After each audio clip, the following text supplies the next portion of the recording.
завышенные цены на оптовом рынке, потом нам придется добавлять какие-то свои проценты. И что получится, я не знаю, просто проклятие народа останется все. Что за бардак с ценами? Кто должен контролировать беспредел и почему горбатыми здесь выступают поставщики? Сейчас мы проложили 900 метров и следом начали бордюр. После бордюра пойдет верхний слой еще.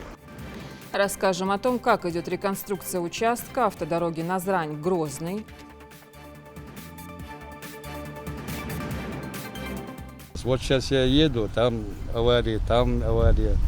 За эту неделю много аварий. Как режим самоизоляции должен был отразиться на статистике ДТП и почему пока не отражается в лучшую сторону?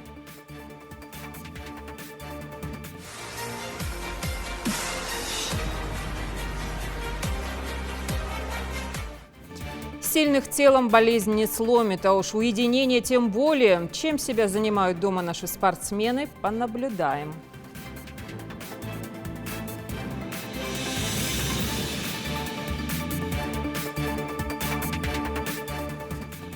Здравствуйте, это новости 24. Глава Ингушетии в режиме видеоконференции принял участие в заседании оперативного штаба России по борьбе с распространением коронавируса. Речь шла о мерах, предпринимаемых в регионах в период пандемии, и о текущей ситуации на местах. Получено подтверждение по 6 новым случаям заражения COVID-19. Установлено, что практически все инфицированные люди в возрасте от 26 до 46 лет и прилетели из Москвы. Заразили контактировавших с ними родственников. К счастью, заболевание у всех пациентов протекает в легкой форме. Им оказывается вся необходимая медпомощь. На данный момент Ингушетия обеспечена достаточным количеством оборудования, препаратов и средств защиты, которые при поддержке правительства, волонтеров, студентов, меценатов и, самое главное, простых, инициативных местных жителей поступили и продолжают поступать в республику. Отметил также и премьер региона Владимир Сластенин. Сегодня у нас состоялся очередной штаб под руководством главы республики Калиматова Махмуда Алимак Шариповича. В связи с продолжением режима самоизоляции, который решено продлить до 30 апреля, в республике предпринимается ряд мер, не только медицинской помощи. Были получены денежные средства специально на финансирование работы врачей, именно тех врачей, которые работают в контакте с больными.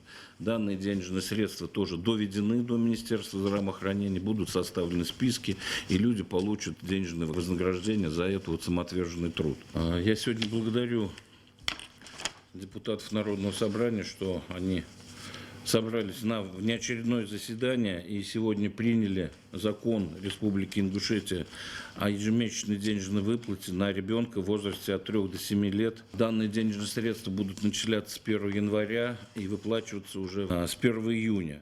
На эти цели в бюджете предусмотрено республике и софинансирование 1 200 000 000. Мы одна из первых республик, которые приняли такой закон даже в условиях вот этого ограниченного передвижения республики. Под эту категорию подходит порядка 20 тысяч граждан. Правительство страны приняло решение, что пособие по безработице будет приравнено к размеру минимального прожиточного минимума, а именно 12 130 рублей. Денежные средства тоже зарезервированы на выплату пособие по безработице. Это в месяц порядка 85 миллионов из бюджета. Автоматически на 6 месяцев продлили все социальные гарантии, то есть не надо собирать новые справки.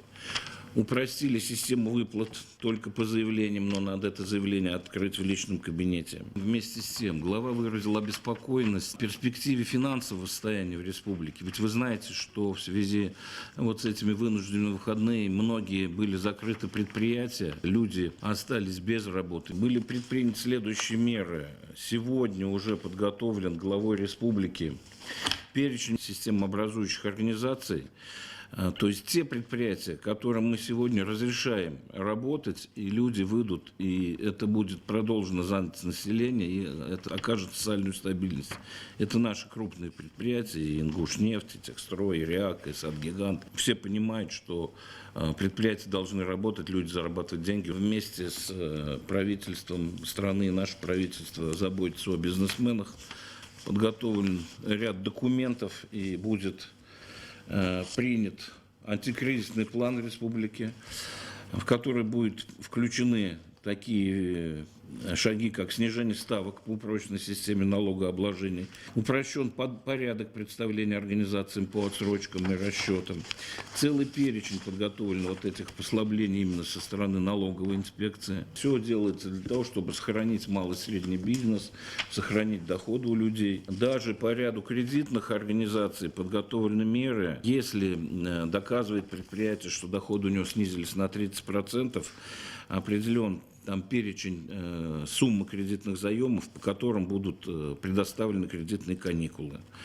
Тоже это будет действовать в течение 90 дней с 30 апреля по 30 сентября. Правительство страны постоянно заботится и держит на контроле достаточность средств на случай, если произойдет вспышка. Глава республики обращался к президенту. При подготовке к 250-летию из резервного фонда президента было выделено 150 миллионов, которые сегодня нам подтвердили еще.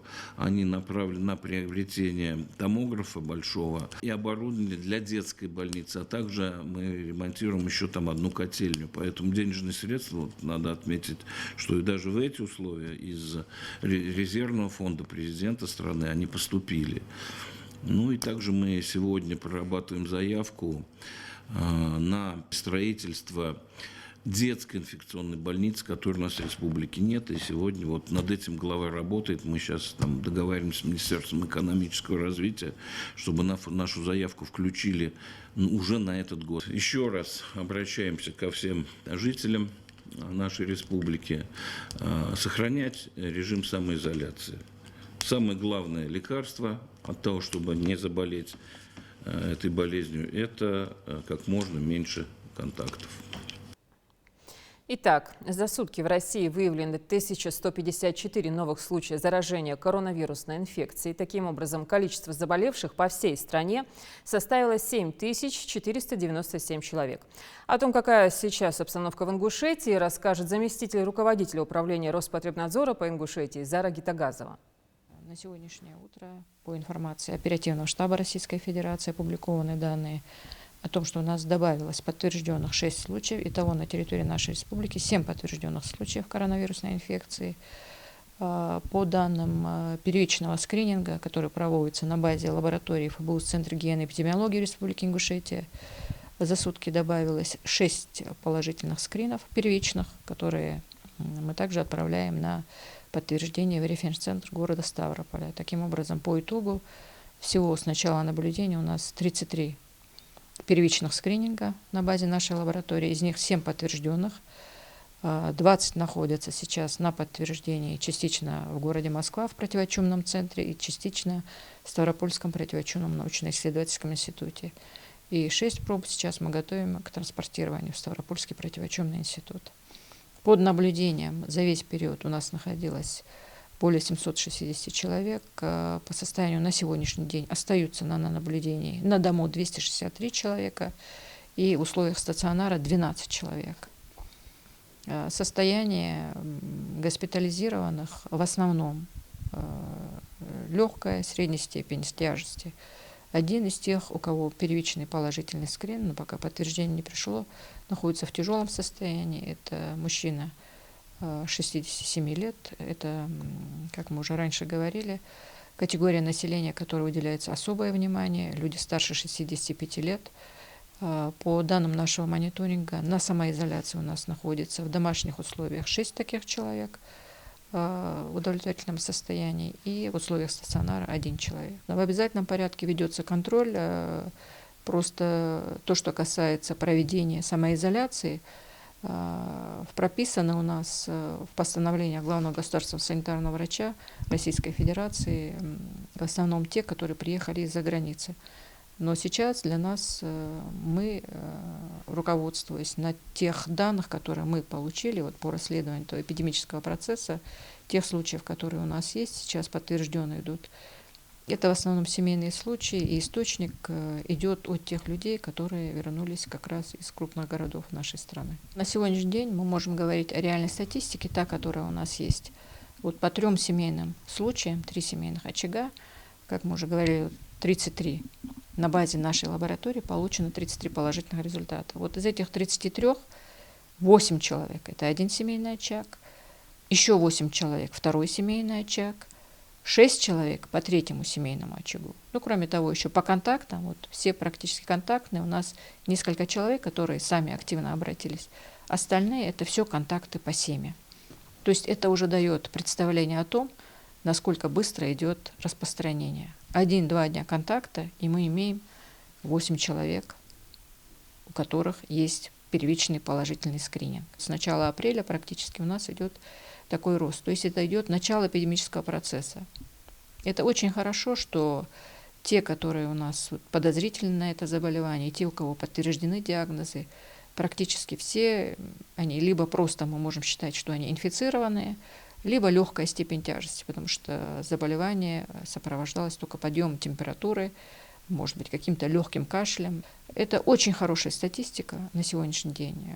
И хотелось бы, несмотря на рост эпидемического процесса, несмотря на то, что вот нарастает это количество, цифра инфицированных, подтвержденных случаев, чтобы и сохранилась такая статистика, чтобы у нас практически большая часть тех, которые у нас были инфицированы, чтобы они были или бессимптомные, или в как легкое течение это заболевание расценивали. Я думаю, что тот факт, что у нас нет тяжелых, сегодня я услышала такую фразу от молодого человека, почему нам не показывают трупы. Трупы показали в других странах. Есть очень много картинок из Италии, фотографий, где складируются гробы. Я думаю, что это не та картина, которую мы хотели бы видеть у себя на территории нашей республики. Вайда, Лордолцы, Морчамах. Если у нас действительно на нашей территории так легко протекает, то мы можем это только поддерживать и считать, что пусть оно так и будет. Главное в этой эпидемической ситуации – это соблюдение мер индивидуальной безопасности. Это самый главный вопрос, это самая главная мера, которая препятствует распространению эпидемического процесса. На сегодняшний день, по оценкам Федеральной службы, по оценкам Главного государственного санитарного врача Российской Федерации, сам эпидемический процесс по коронавирусной инфекции, он протекает, как было охарактеризовано, по оптимистическому сценарию. В каком плане оптимистический сценарий? В том плане, что, несмотря на достаточно высокую цифру на сегодняшний день, у нас очень маленький процент летальных исходов. То есть это свидетельствует о том, что в силу каких-то причин, но сейчас этот вопрос на изучении находится, там очень много гипотез, все-таки это новая коронавирусная инфекция, это масса материала, который нужно систематизировать, проанализировать, и я думаю, соответствующие выводы будут даны по окончании этого эпидемического процесса. Кроме того, изготавливаются сейчас вакцины, несколько видов вакцин. Они сейчас, мы говорим, как провакцины. Пока они не будут официально сертифицированы, они не будут выпущены в оборот, потому что любой иммунобиологический препарат, он должен быть прежде всего безопасен для населения. Только тогда, когда специалисты уверяются в его безопасности, только тогда он выпускается для широкого употребления. Поэтому все ученые работают, и Министерство здравоохранения, и Роспотребнадзора, и все, кто, в общем-то, причастен к этой проблеме. Методы профилактики, в том числе и специфической профилактики. Вся неспецифическая профилактика, по всей неспецифической профилактике у нас есть весь инструментарий, есть вся методическая поддержка. Мы знаем, что делать надо. И население уже знает, потому что практически каждый день об этом говорится, пишется во всех средствах массовой информации, листовки, буклеты, выступления. В общем, все, что доступно, все средства массовой информации нами задействованы. Большинство продавцов время не теряют и под шумок, обращая нестабильную ситуацию в свою сторону, делают деньги. Самый прибыльный товар сегодня – продукты питания. Платиновая троица, имбирь, чеснок и лимон благодаря небывалому спросу ушли в отрыв. Сода стала дефицитом, ее добывают из-под полы. Каким бы ни был спрос, предложения на эти копеечные продукты просто абсурдны. И все это списывается на доллар или недобросовестных поставщиков, а человечность при этом не в счет. Репортаж Идриса Ижиева.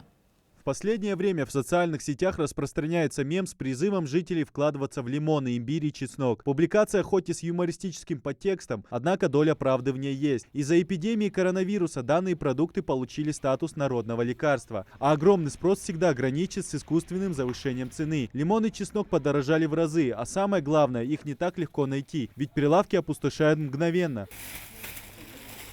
Если лимон и чеснок найти сложно, но возможно, то заморский имбирь в стране почти сравним с золотом. Цена на этот продукт возросла в десятки раз. Вместо привычных 250-300 рублей его стоимость уже достигает 4000 за килограмм. И это не только в нашем регионе, а в целом по стране. Многие предприниматели специально отказываются от закупки этих продуктов. Это стало невыгодно и, кроме того, стимулирует к дальнейшему росту цены. Кажется, просто дефицит произошел из-за того, что люди начали брать вместо одной пачки 10 пачек.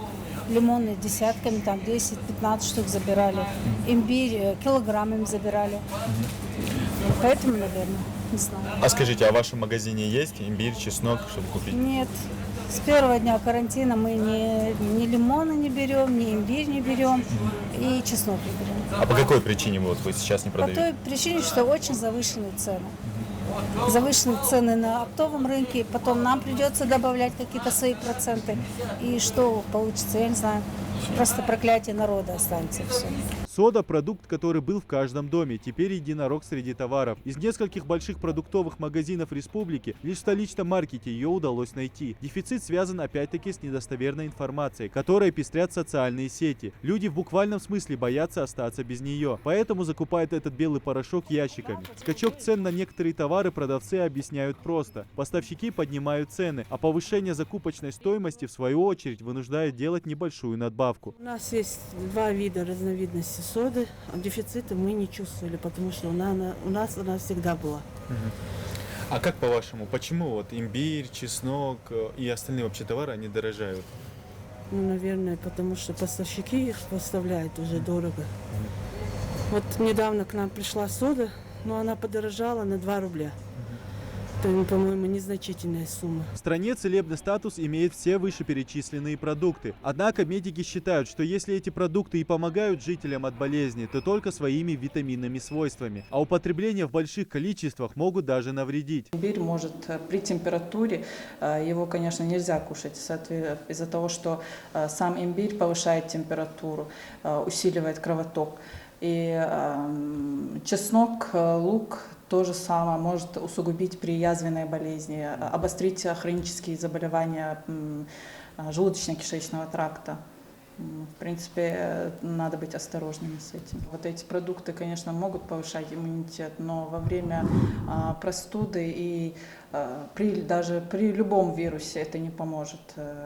Просто как дополнительно народные средства для повышения иммунитета, как дополнительно, как витамин С, это можно употреблять, но чтобы вылечиться от нового вируса или других типов вируса, это, конечно, не лучшие средства. Специалисты уверены, что есть только один метод бороться с искусственным завышением цены. Это заменить тот или иной продукт на подобный или вовсе отказаться от него. Ведь правило «спрос рождает предложение» действует всегда. Идрис Ижиев, Магомед Белакиев, Новости 24. Предложение «Единой России» и Министерства строительства и ЖКХ страны на введение особого порядка оплаты жилищно-коммунальных услуг из-за пандемии поддержало правительство России. Цитата: «В условиях пандемии меры поддержки населению необходимы. Особенно это важно для тех людей, чье финансовое благополучие пострадало из-за введения режима всеобщей самоизоляции. Сейчас важно оперативно реагировать на все возможные негативные последствия, с которыми так или иначе столкнутся граждане. Важно, чтобы жители чувствовали себя защищенными и знали, что если не смогут какое-то время платить за квартиру, то им не отключат свет или тепло, не перестанут вывозить мусор, а пени не будут начислены», отметил секретарь Ингушского регионального отделения партии Михаил Илезов. Соблюдать карантин. С призывом к населению выступил религиозный деятель Ибрагим Батыров. Тахна лахтуjdul хал, директинен те ветиге лахтуjdul хал, цу лазрат олдани. Аз лазера даим ханахант цутайпар лазерыш. Аз тахан халхар эрсимethалич случаят даим халха паймар زامن جوه بايمر أصحابي زامن جوه خندول جو حماج ديال إلشنو إج بلغل ديات إج أونش خد ديان Так пеймар вейн алейхи салату салам хахихат из удич фудидис. Мала нaqlil бибиз нах.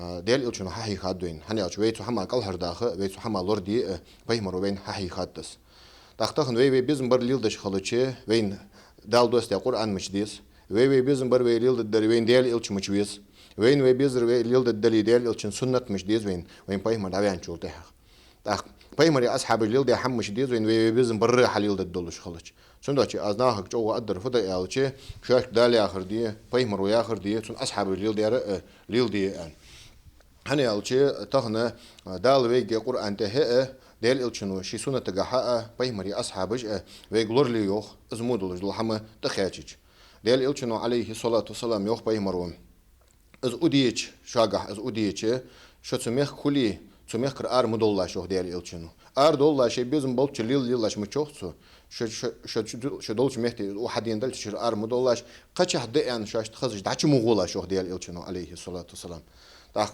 بيمر وس حياخش خلوتشي قش عرش موغولا شاخش شوي ياخد دس لورلي ياخد دقس إلشنو ياخر عليه الصلاة والسلام تاخ بيمر وشوي بين سانساقوي عند وديال إلش ينكل دعيه كدل بوهلات بلوباز يدعيه كدل بوهلات بلوباز يالش عند إلشنو عليه الصلاة والسلام دعيه كدل بوهلات بله شنو ده شيء لورلي ياخد دقس أي هدي يجدل حم حدي وجد دال حقواتش الدهن مش تيبر عدتش دال قل حقوقي سباد حلر والشي هنت بيخ باتش حقوقي از دال قل تهن ويا مخك رزبش صوت دات تهن رزب صوت دشي دين سديزجي دين هم لوخدلش بعاخيتجي رزب دي غير تشاري قدول لحم دي غير تشاري تاري الإيصالي تاري الكازجل دين ديزج بات ومخ قبلج بولربول عالمناخ سنداشي روز بسدر بحن فدا يا تاريخ صباح هندس روز بسدر هنا يالشي ناخ قول جو ماتي ناخ لازر دات حد ديالج ديال إلشنو عليه الصلاة والسلام لا ضرر ولا ضرر حين زيدي شخص ناخ زي حيقر عدالة الشخص من عند إلشنو عليه الصلاة والسلام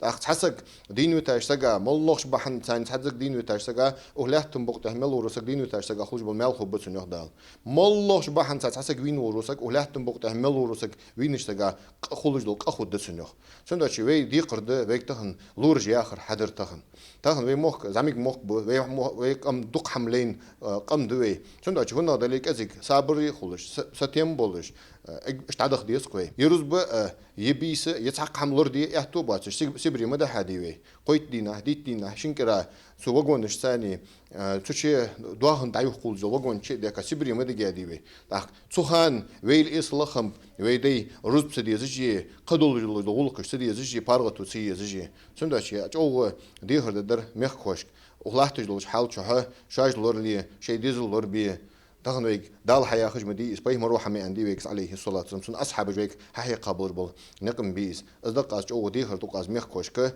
بقول شاش كاخر دي لورج بيزج به لور حمت قيتش خو سجا مل إزمو ولي مل إز كازي ولي لور بيزل خو سندا شوفنا دلي سلورج ويجا وي لوردج به لورج وي لوردج به عالم ناخ ويك لور لي ياخج به عالم ناخ ويك لور لي يوخ عدلو سندا وي لور دي قرد سندا ميخ كوشك أش أو دي هردو شاج ليوش ميخ تيشكي لورلوش خل تهنا وي سات سحال شغج دو سات حمنيش لو سك ونش مهتشكي تهن فرض دولج لحم صدقة فرض دولج لحم حق واتش دشي فرض درفد سقلوش وري مرشي دولاري دقلا مزدري بوصل ناكش مش دعده أزدق دع دولاري إز بوصل ناخا واجب ده فرض ده إز حدشي وجد لحم جوخت التادري أنا إز بيحكو بولج حمدات مسق أزرت مثل شرعا شوها بيحكو بولج حمدات تها حديش دولج ده وجد دولج لحم أخ حالشة ويفنا دلي مارخي بيت جسمتوخي سجوا إذا كذيك حالشة تخدع قادر يعني مارخي بوه تبيعلج ددولش حالشة خم تخدع قادر يعني إذا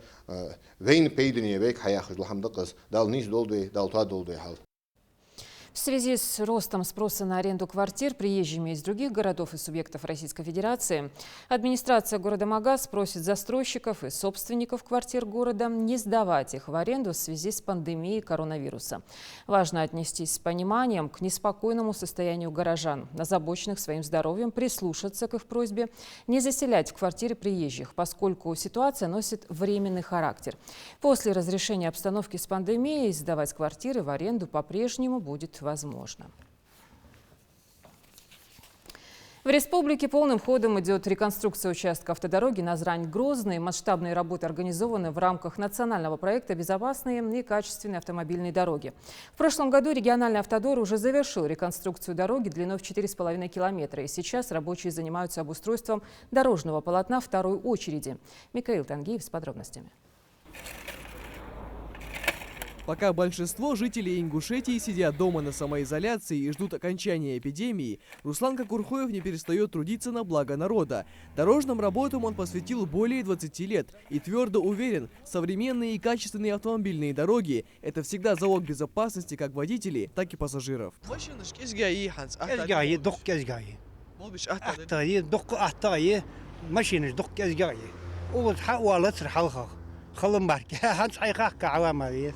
Второй этап реконструкции запустили 2 недели назад. К этому времени дорожные строители успели снять старое дорожное покрытие, провести выравнивание и укрепление земляного полотна, а также частично уложили первый слой асфальтобетона.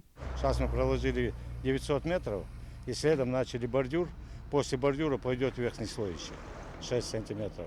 Толщина слоя здесь 13 сантиметров, общая 7 нижняя и 6 верхняя. Согласно проекту, ширина проезжей части, включая обе полосы движения, будет составлять 7,5 метров, а дороге будет присвоена вторая категория. Здесь также планируют полностью заменить бордюрный камень и обустроить пешеходный тротуар шириной 1,5 метра. И это далеко не все преобразования. В обустройство дороги у нас входит, это, конечно, разметка дорожная из термопластика, 173 дорожных знаков на данном участке, 11 пешеходных переходов, которые будут оснащены светофорным объектом Т7 на искусственном освещении, который работает на солнечных батареях. В прошлом году Ингуш-Автодор досрочно завершил все дорожные работы и необходимые мероприятия по 5 объектам в рамках реализации нацпроекта «Безопасные и качественные автомобильные дороги». Их общая протяженность составила почти 11 километров, и обновленная транспортная линия Назрань-Грозный станет еще одним шагом на пути к развитию дорожной инфраструктуры в регионе.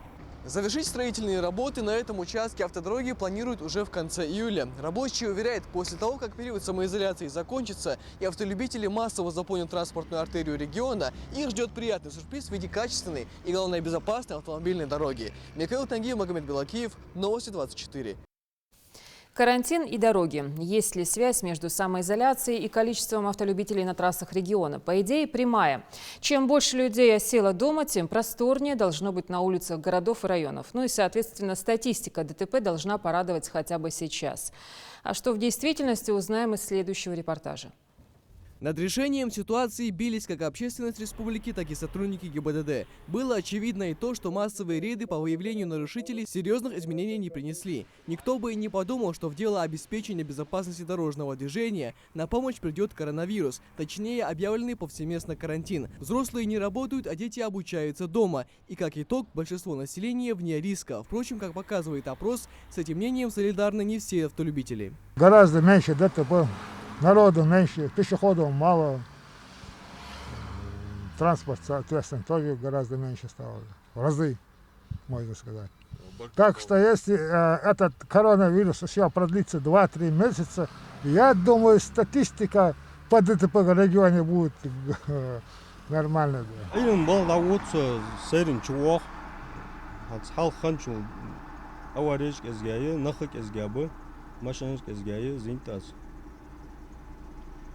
Что интернет, это самое школ, лучше, ну что, барген, аварий, что там барген, я, цумбал, Сейчас время карантина, без острой необходимости нельзя выходить, не выезжать, не выходить. Я думаю, что это неправильно, надо бы сидеть по домам, время тяжелое действительно.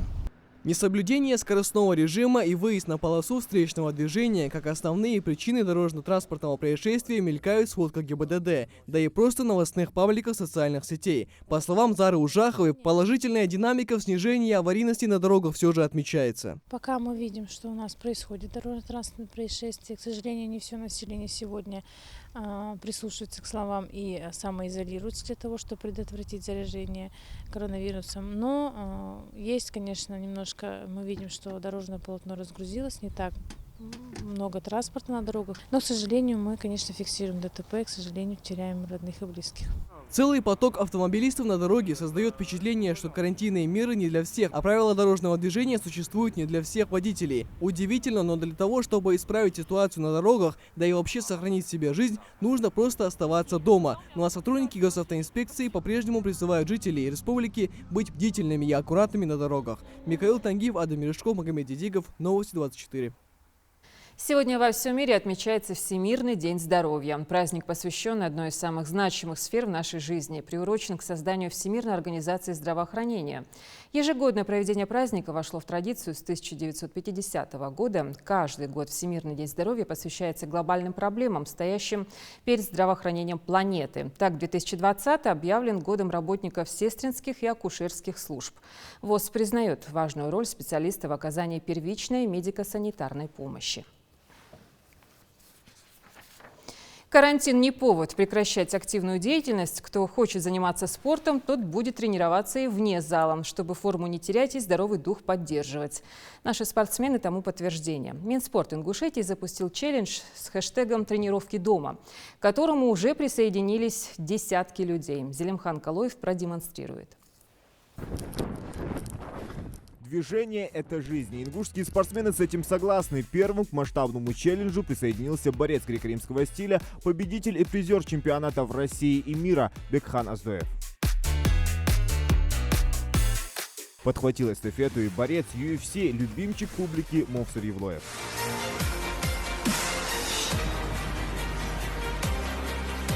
А следом и серебряный призер Олимпийских игр Калой Картоев.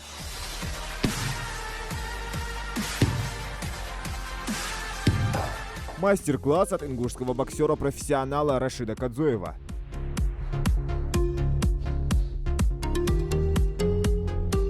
Домашняя разминка от победителя первенства СКФО Ибрагима Таркоева.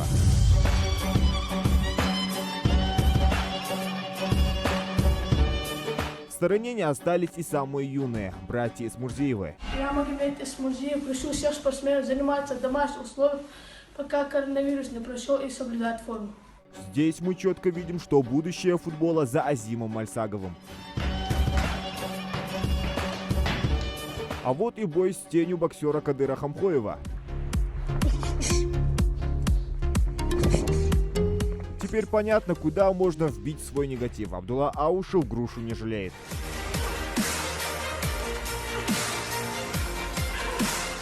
Масштабный флешмоб с хэштегом «Тренировки дома» только набирает популярность. И сейчас самое время присоединиться. Зелимхан Калоев, Новости 24. А сейчас флешмоб от НТРК Ингушетия «Сидим дома».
Следите за новостями на канале Ингушетии и берегите себя.